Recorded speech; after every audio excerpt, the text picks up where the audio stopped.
কুরবানি শরিকানার ক্ষেত্রে মাসালা কি, কুরবানি ক্রয়ের ক্ষেত্রে মাসালা কি, গোশতর ক্ষেত্রে মাসালা কি, জবাইয়ের ক্ষেত্রে মাসালা কি, এই মাসআলাগুলি আমাদের জানা জরুরি।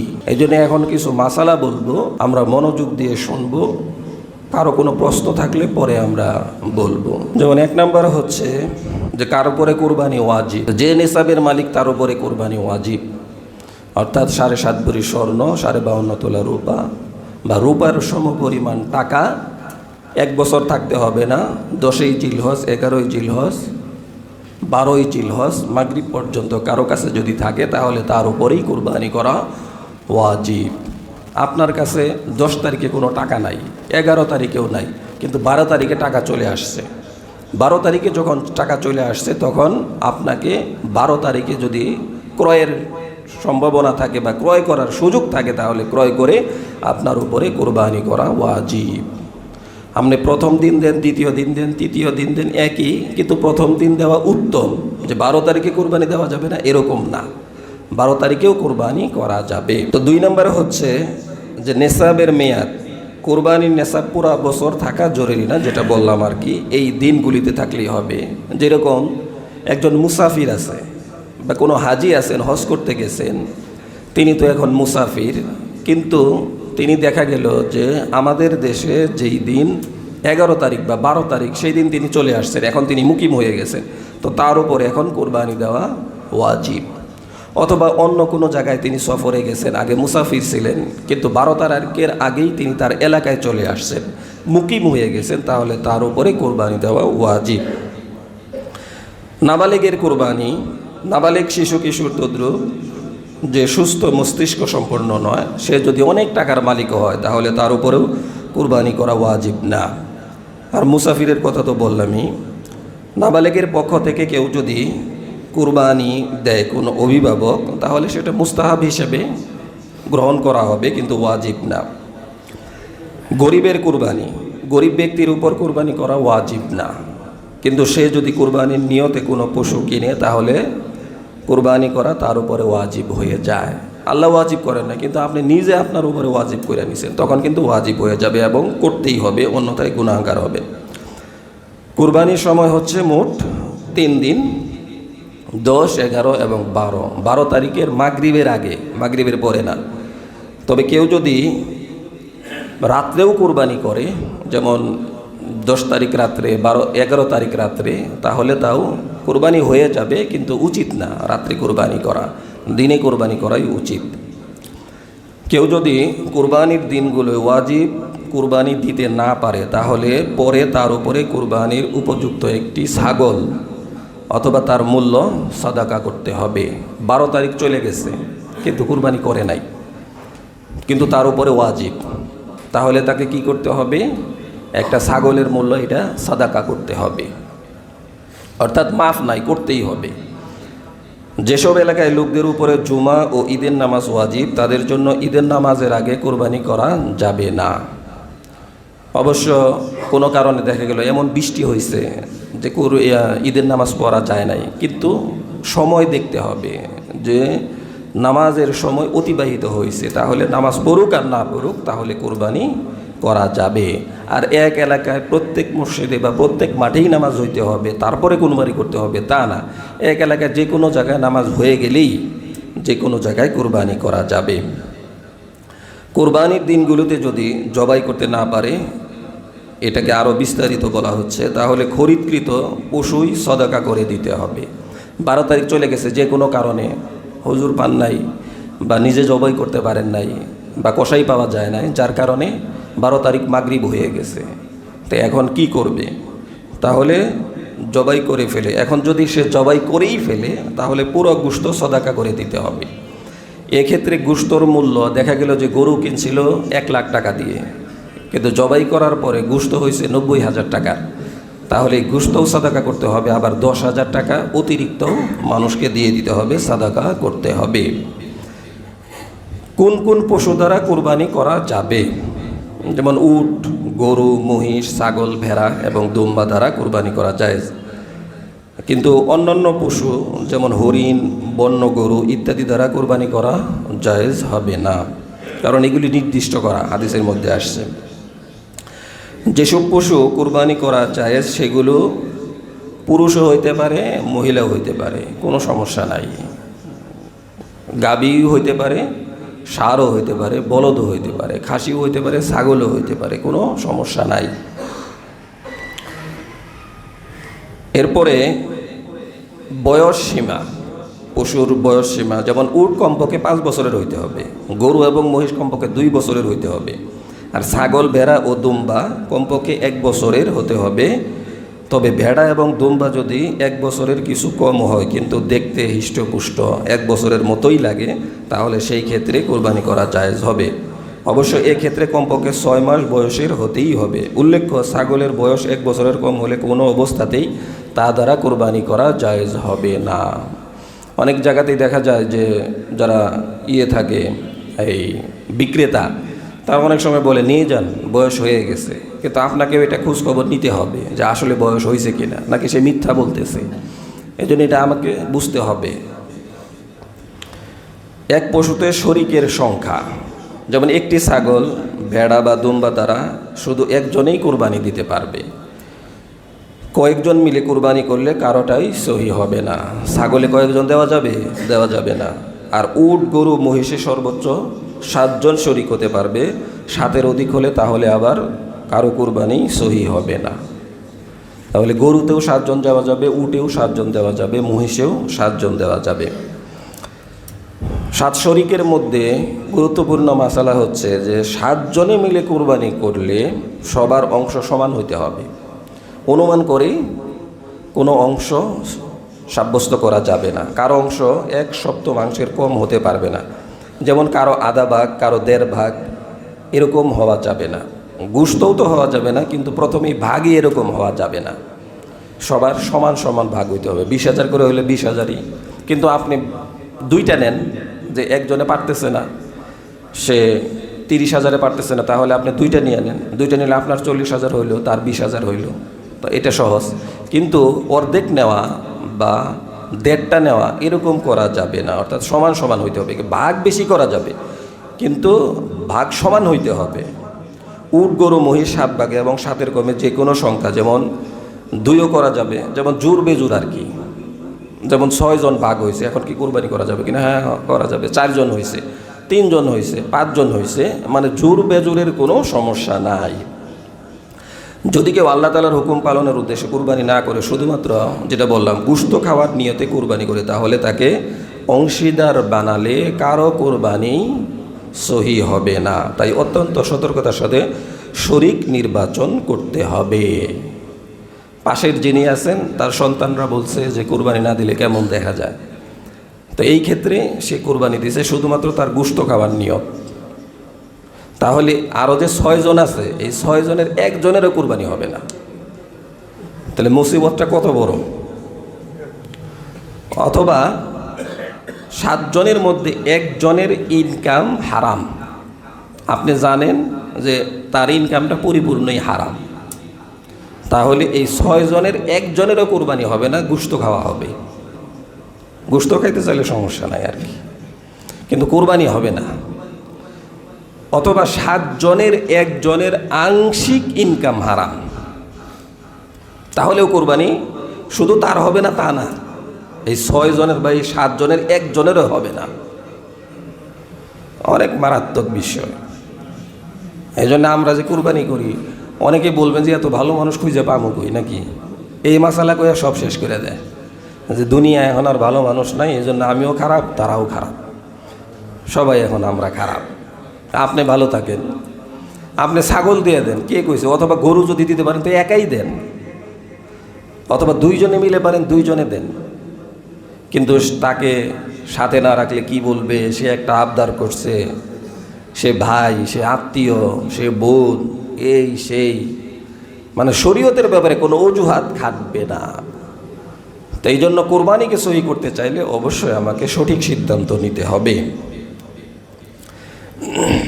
যদি কেউ গরু, মহিষ বা উট একা কুরবানি দেওয়ার নিয়তে কিনে, আর সে যদি ধনী হয়, তাহলে ইচ্ছা করলে অন্যকে শরিক করতে পারবে। তবে এক্ষেত্রে একা কুরবানি করাটাই উত্তম।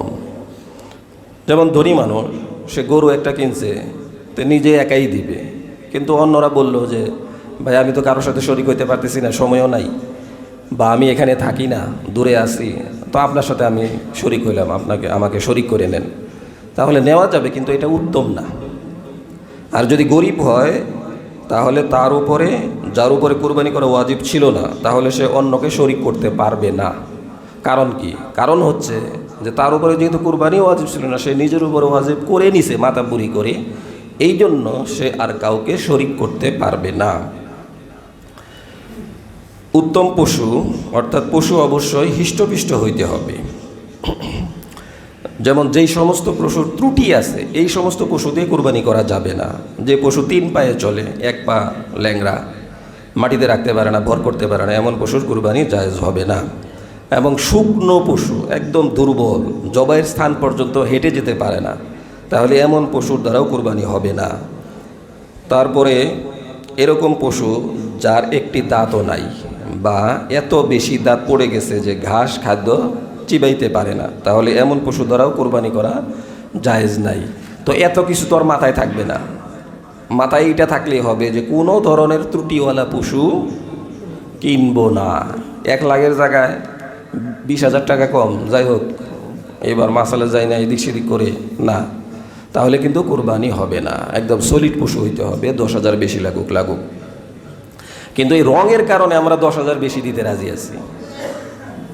না, বউ বলছে লাল রঙই হইতে হবে, মেয়ে বলছে লাল রঙই হইতে হবে, এই পর্যন্ত লালই দিয়ে আসি, তো লালেই দিতে হবে, এর জন্য 10,000 টাকা খরচ বেশি।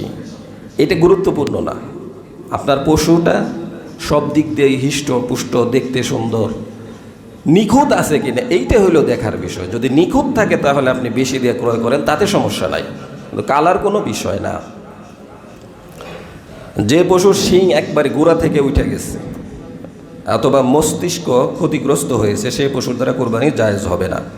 প্রকান্তরে যে পশুর অর্ধেক শিং বা কিছু শিং ফেটে বা ভেঙে গেছে, কিন্তু শিং একবারে উঠে যায়নি, তাহলে এর দ্বারা কোরবানি জায়েজ আছে।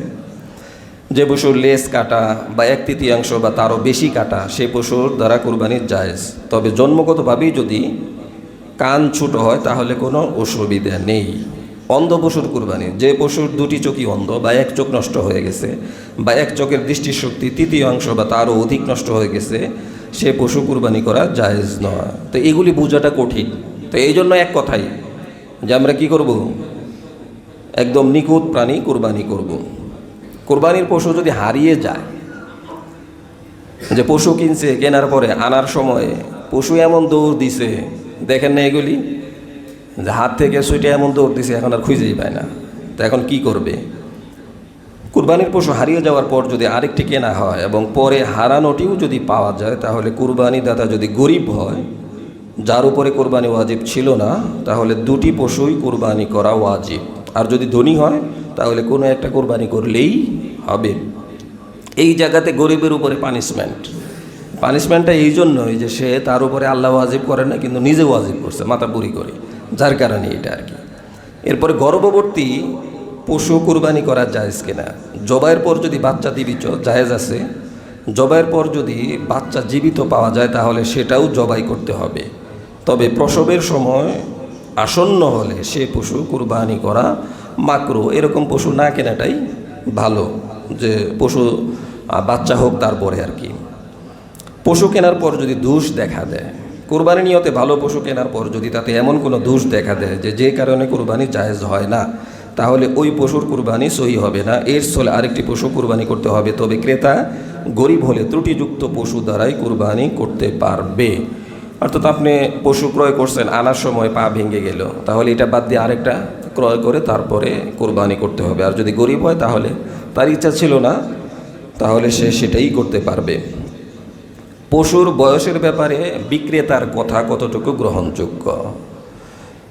যদি বিক্রেতা কোরবানির পশুর বয়স পূর্ণ হয়েছে বলে স্বীকার করে আর পশুর শরীরের অবস্থা দেখেও তাই মনে হয়, তাহলে বিক্রেতার কথার উপর নির্ভর করে পশু কেনা এবং তা দ্বারা কুরবানি করা যাবে। তবে তা উত্তম না। যেই কথা আগেও বলছিলাম যে আপনারও এই ব্যাপারে কিছু অভিজ্ঞতা থাকতে হবে, যে গরুর 2 বছর হয়েছে কিনা, মহিষের 2 বছর হয়েছে কিনা, ছাগলের 1 বছর হয়েছে কিনা, সেই বিষয়টা আপনাকে অবশ্যই খেয়াল রাখতে হবে। যেই পশুর বাচ্চা হয় না, বন্ধ পশু, এর দ্বারাও কোরবানি করা জায়েজ আছে, কোনো সমস্যা নাই। আর নিজের কোরবানি নিজে করাই উত্তম। কোরবানি দাতা নিজে জবাই করাই উত্তম। নিজে না পারলে অন্যকে দিয়েও জবাই করাতে পারবে। এক্ষেত্রে কোরবানি দাতা পুরুষ হলে জবাই স্থলে তার উপস্থিত থাকা ভালো। নিজের পশু আমরা নিজেরাই জবাই করার চেষ্টা করব। পারবো তো ইনশাল্লাহ? সবাই নিজেরাই করব। যে এবার কথা উঠছে না যে চামড়া হুজুরা কালেকশন করবে কি করবে না। যেমন সিলেটবাসী ওনারা ঘোষণা দিচ্ছে যে আমরা একটা চামড়াও কালেকশন করব না। এর আগেও আমি বলছি এই কথা যে সারা বাংলাদেশের প্রত্যেকটা মাদ্রাসাওয়ালার যদি স্ট্রাইক করে যে এইবার আমরা কোনো চামড়া কালেকশন করব না, তাহলে আসলে চামড়া কালেকশনে বেনিফিট কাদের বেশি? আমাদের বেশি না মাদ্রাসাওয়ালাদের বেশি? আমাদের বেশি। মাদ্রাসাওয়ালারা কয় টাকা পায়? এই যে আমরা এত চিল্লাচিল্লি কইরাও দেখা যায় যে সব কিছুর পরে 40,000 টাকাও থাকে না। তো এখন যদি আমি কালেকশন করি তো এখনই তো একজনে 40,000 টাকা দিয়ে দিবেন। তারপরেও কেন করি? এই যে সমস্ত ঈদের আনন্দকে নিজেরা মাটি দিয়ে, এই সমস্ত ছাত্ররা তাদের নিজেদের আনন্দকে মাটি দিয়ে তারপরে এখানে আসেন, কারণটা কি? কারণটা হচ্ছে এটা কৌমি মাদ্রাসা, কৌমের মাদ্রাসা, জনগণের মাদ্রাসা। জনগণের সাথে সম্পৃক্ততা ঠিক রাখার জন্য এই কালেকশন, অন্য কোনো কারণে না। কিন্তু আমরা কি এটা বুঝি না? হুজুরদের অবদান তো বুঝি না, ডাইরেক্ট অস্বীকার। ডাক্তারের কাছে আমার যাইতেই হবে, না গেলে সমস্যা। এই জন্য 1,000 টাকা, 5,000 টাকা টেস্ট, 10,000 টাকা কোনো সমস্যা নেই, যাইবই, কারণ বাধ্য। আর আল্লাহ তাআলা হুজুরদের যত বিষয় আছে আমাদের সাথে একটাও বাধ্য করেন নাই, সব সহজ করে দিয়েছেন। করলেও করতে পারি, না করলেও করতে পারি। তো যার কারণে আমরা এই অবদানটা অস্বীকার করি, কখনোই স্বীকার করি না। আজকে ধরেন কোনো মাদ্রাসায় কালেকশন করলো না, আপনার 5 লাখ টাকার গরু, 2 লাখ টাকার গরু জবাই কে করবে? আচ্ছা ঠিক আছে, আপনারা 5-10 জন জবাই করবেন, সমস্যা নাই। কয়জন আছেন জবাই করবেন? অনেকে তো সামনেই থাকতে পারে না, অনেকে আছে বাহিরে আছে, অনেকে আছে বিদেশে আছে, অনেকে আছে স্বামী নাই এখন। তাদেরটা কে জবাই করবে?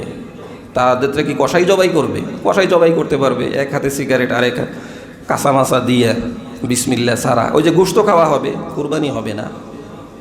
তার মধ্যে যদি ঈমান না থাকে কুরবানি হবে না। ধরলাম কসাইও 10% জবাই করলো, আপনিও 3%, 2% জবাই করলেন, আর বাকিগুলোর উপায় কি হবে? এই যে পশু জবাই করে প্রথমে কুরবানির গোশত দিয়ে তারপরে খাওয়া শুরু করা ঈদের দিনের, এইটা আর কপালে জুটবে না। নিজের টাকা দিয়ে পশু কিনেও এইটা আর কপালে জুটবে না। এটা কপালে জুটছে এই জন্য, এই যে মাদ্রাসার ছাত্ররা বিনা পরিশ্রমে আপনাদের পিছনে আছে। বুঝি না তো এইটা। ধরেন যে কেউ জবাই করলো না, তাহলে কে করবে? এইটা জবাই করার কারণে যেই টাকাটা তারা পাচ্ছে এটা খুবই অল্প। আজকে সারা বাংলাদেশে বিনা পুঁজিতে তাদের মাধ্যমে চামড়া কালেকশন করানো হচ্ছে। একটা জুতার দাম মোটামুটি, একটা ভালো জুতা কমপক্ষে 3,000 টাকা, যদি চামড়া থাকে আর কি। রেক্সিনের হলে তো 1,500 টাকা এখন। মোটামুটি চামড়া থাকলেও তো 3,000 টাকা, 5,000 টাকা, 10,000 টাকার চামড়া। তো একটা গরুর চামড়া দিয়ে কয়টা জুতা হয়? সেই জায়গাতে একটা চামড়ার দাম 400, 500, 300। আর যদি সময় শেষ হয়ে যায় তাহলে ফ্রি দিলেও নেয় না, এরকম একটা অবস্থা। অনেকেই দ্বিতীয় দিন ফোন করে যে হুজুর আমার গরুটা জবাই করা হয় না। তো কে জবাই করবে? কেউ নাই। তৃতীয় দিন জবাই করবে, কে জবাই করবে? কেউ নাই। এরকমও অসুবিধা আছে। এরপরে চামড়া, যে হুজুর আমরা চামড়াটা পাঠায় দিতেছি, না আমরা তো ট্যানারিতে চামড়া পাঠায় দিছি, আপনি এখন পাঠাবেন একটা চামড়া, 2টা চামড়া নিয়ে আমরা কি করব? তো এটা তো রাখারও জিনিস না, গন্ধ, এটা দিয়ে কিছু করারও উপায় নাই। তাহলে বিনা পারিশ্রমিকে এই যে মাদ্রাসার ছাত্ররা নিজেদের ঈদকে কোরবানি দিয়ে এরপরে কালেকশন করতেছেন, এই অবদানের কথা আমরা কয়জন জানি, কয়জন বুঝি, কয়জন স্বীকার করি? এটা তো স্বীকারই করতে চাই না। অনেক ছাত্র আছে তাদের বাড়িতেও কোরবানি হবে, অনেক হুজুর আছে তারা নিজেরাও কোরবানি দিচ্ছেন, কিন্তু ওই একই অবস্থা। ওই আমরা যখন ছাত্র ছিলাম তখনও কোরবানির ঈদ মাদ্রাসা মসজিদ, এখনও কোরবানির ঈদ মাদ্রাসা মসজিদ। তো এই কোরবানিটা কেন? এই দায়িত্ব তো যারা এলাকাবাসী আছেন, মাদ্রাসা মসজিদ করছেন তাদের। আমরা তো এখানে চাকরি করি, সেটা চাকরির অংশ না। তারপরেও ওলামায়ে কেরাম দ্বীনের খাতিরে, মাদ্রাসার খাতিরে এই কাজ করে যাচ্ছেন। যেমন বাংলাদেশে গার্মেন্টস বেশি কেন?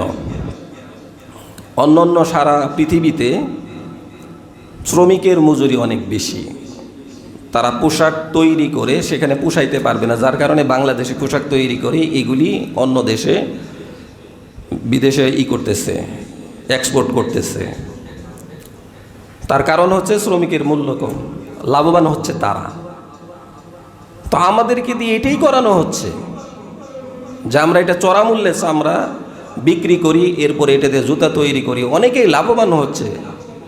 কিন্তু এরা যেহেতু গরিব বা গরিবও না, কিন্তু মানে এদেরকে দিয়ে করানো যায় সহজ এই সিস্টেমে দিনের কথা বলে, এই জন্য আমরা এটা করিয়ে নিচ্ছি। কিন্তু এতটুকু বুঝ আমাদের থাকা দরকার। করব, দেখা গেল কুরবানির দিন জবাই করার পরে আর তাকায় না, মানে এখন চামড়া নিয়ে, চামড়ার এমন মালিক হয়েছে সে মনে হয় 1 লাখ টাকার চামড়া, গরু 1 লাখ, চামড়ার দাম এখন 2 লাখ, এমন ভাবসাব তার। অথচ না নিলেই বিপদ। এখন এইবার যদি আমরা না নিই তাহলেই বিপদ। সারা বাংলাদেশের হুজুররা যদি স্ট্রাইক করে কিছুই হবে না। এখন কয়টা মাদ্রাসা দান সদকায় চলে? অধিকাংশ মাদ্রাসা এখন ছাত্রদের বেতন দিয়েই চলে। কিছু মাদ্রাসা ইতিমখানা যেগুলি, এগুলি আমাদের দান সদকায় চলতেছে। তো এই জন্য বোঝার দরকার আছে যে জবাই যারা করছেন আমাদের উপকারই তারা করতেছেন, চামড়া নিতেছেন, আমাদের উপকার করতেছেন। তো এই জন্য এই মাদ্রাসা থেকেও তো কালেকশন করা হবে, আমরা নিজ দায়িত্বে চামড়া দিয়ে দিব। আগেই ধারণা করে পয়সা রয়েছে, এইবার চামড়ার দাম 5,000, পরে দেওয়া যায় 500।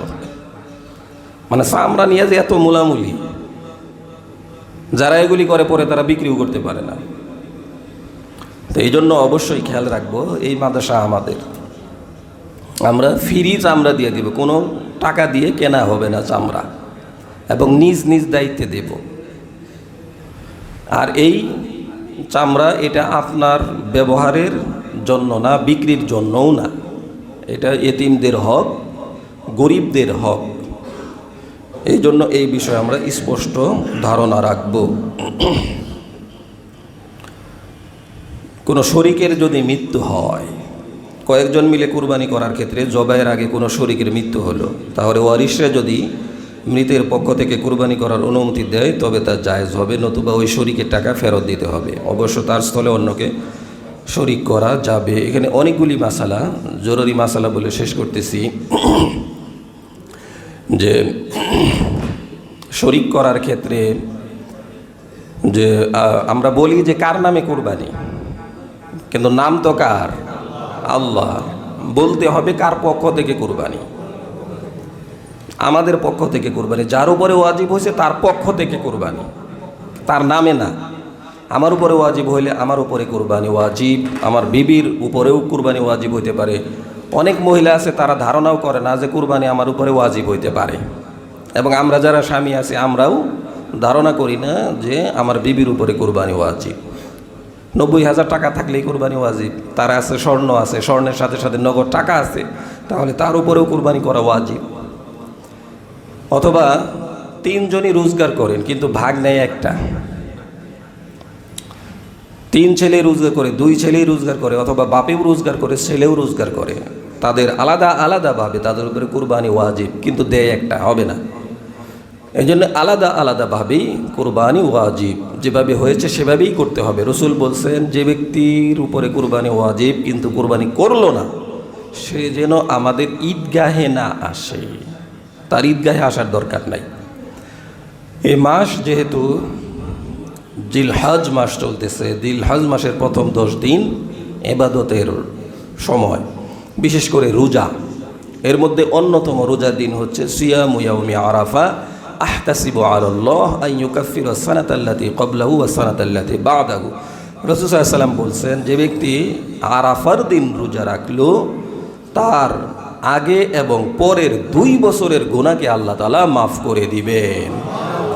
এই জন্য এই রোজা আমরা সবাই রাখবো। আমাদের দেশে হলো বুধবারে, আমাদের দেশে বুধবারে, আগামী বুধবারে এই রোজা। এখন কথা হচ্ছে যে আরাফার দিন আসলে কবে? রাসূল বলছেন আরাফা, দিন তারিখ নির্দিষ্ট করেন নাই, আর আরাফা হবে ঈদের আগের দিনই। এখন কথা হচ্ছে যে মঙ্গলবারে হচ্ছে সৌদিতে আরাফা, মঙ্গলবারে, আর আমাদের এখানে বুধবারে। তো এখন আরাফা তো সেদিন হইলে তাহলে আমরা বুধবারে কেন রাখবো? আমাদের তো মঙ্গলবারে রাখা দরকার, কিন্তু আসলে তা না। আচ্ছা, এখন যে মঙ্গলবার সেখানে আরাফা আর বুধবারে তাদের এখানে ঈদ, এটা আমি জানলাম কেমনে? তা দেখে জানি নাই, জানছি হলো মিডিয়ার মাধ্যমে। মিডিয়া না থাকলে জানতে পারতাম? মিডিয়া না থাকলে জানতে পারতাম না। আর শরীয়ত কখনোই মিডিয়ার উপরে নির্ভর করে না। যেমন ধর্ষণ হোক, হত্যা হোক, যার সাক্ষী লাগবে, কিন্তু এক সময় বললো যে না, সাক্ষীর দরকার নাই, মিডিয়াই তো আছে। যেহেতু ভিডিওর মাধ্যমে দেখতে পারলাম সে তাকে ধর্ষণ করছে, সে তাকে হত্যা করছে, তাহলে এখানে আবার সাক্ষীর দরকার কি? কিন্তু শরীয়ত বলছে সাক্ষী লাগবে। কারণ কি? কারণ হচ্ছে এখন বর্তমানে এআই এর মাধ্যমে সাক্ষী দাঁড় করিয়ে, সাক্ষী ছাড়াই ভিডিও তৈরি করে একজন আরেকজনকে দোষী করা যায় কি না? যায়। এটা এতদিন আগে বোঝা যায়নি, এখন বোঝা গেছে। এই জন্যই শরীয়ত পারফেক্ট তো পারফেক্ট, শরীয়ত আধুনিক, ইসলাম আধুনিক এবং কিয়ামত পর্যন্ত আধুনিক। এই ধরনের আপনি ডিভাইস যাবে আসবে, কম্পিউটার যাবে আসবে, মোবাইল তৈরি হবে যাবে আসবে, কিন্তু শরীয়ত তার জায়গা মতোই থাকবে। কারণ এটা আল্লাহ করছেন, কিয়ামত পর্যন্ত কি হবে হবে না এটা আল্লাহ তাআলা জানেন। এআই এর মাধ্যমে একজন আরেকজনকে হত্যা করছে, আমার ছবি দিয়ে, আপনার ছবি দিয়ে একজন আরেকজনের সাথে জোড়া লাগিয়ে এমনভাবে বাস্তবভাবে তৈরি করা হয় যে এটা ধরার উপায় নাই। এখন বলতেছে যেহেতু এর মাধ্যমে ভিডিও তৈরি করে একজন আরেকজনকে অপরাধী বানাচ্ছে, এই জন্য ভিডিও দেখে কোনো বিচার করা যাবে না, এই জন্য এখন সাক্ষী লাগবে। তাহলে আগের জায়গায় আসছেনি? আসছে। শরীয়ত যেটা বলছে সেই জায়গাতেই আসছে। এক সময় হয়তো বা এই মিডিয়া থাকবে না, ফেসবুক থাকবে না, নেট থাকবে না, তখন আপনি আরাফার রোজা কেমনে রাখবেন? তখন তো চাঁদ দেখে রাখতে হবে। তো এখন চাঁদ দেখে আমাদের দেশে বুধবারে হচ্ছে আরাফা, এই জন্য ওই দিনই রাখতে হবে। কারণ এক সময় মিডিয়া যখন থাকবে না, তখন সৌদিতে কবে রোজা হইল, সৌদিতে কবে ঈদ হইল, সৌদিতে কবে কি হইল আমরা জানবো না। তো এখন নয় জানতে পারতেছি, এখন আমল করব, কিন্তু যখন জানবো না তখন কেমনি আমল করবো? আবার এক সময় যখন জানা ছিল না তখন কেমনি আমল করছে? এই জন্য মিডিয়ার উপরে, ডিভাইসের উপরে নির্ভর করা যাবে না, নির্ভর করতে হবে সিস্টেমের উপরে, যেভাবে ইসলাম বলছে, আর সেভাবেই চাঁদ দেখেই আমাদেরকে সমস্ত আমল করতে হবে। এই জন্য আমরা বুধবারে আরাফার রোজা রাখব। এরপরে হচ্ছে আইয়ামে তাশরিক, আল্লাহু আকবার, আল্লাহু আকবার, লা ইলাহা ইল্লাল্লাহু, আল্লাহু আকবার, আল্লাহু আকবার, ওয়ালিল্লাহিল হামদ।